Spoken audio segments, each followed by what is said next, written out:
Bupati Bogor Ade Yasin bangga atas capaian atlet asal Kabupaten Bogor yang meraih 12 medali emas di PON Papua 2021. Ade Yasin sangat mengapresiasi prestasi para atlet Bumi Tegar Beriman yang membela Jawa Barat di PON ke-20 di Papua.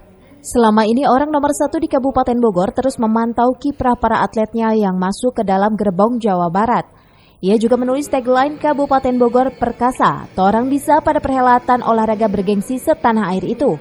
Pada perhelatan ini ada sekitar 83 atlet, 11 pelatih, dan mekanik yang masuk ke dalam kontingen Jawa Barat. Terhitung pada 26 September hingga 9 Oktober 2021, atlet Kabupaten Bogor dari berbagai cabang olahraga sudah meraih 12 medali emas di tanah Papua.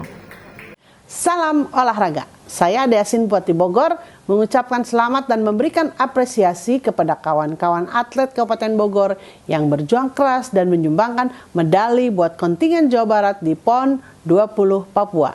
Kita berharap mudah-mudahan di sisa pertandingan yang masih berjalan saat ini, para atlet kebanggaan Kabupaten Bogor bisa lebih banyak lagi meraih medali emas membawa nama harum Kabupaten Bogor.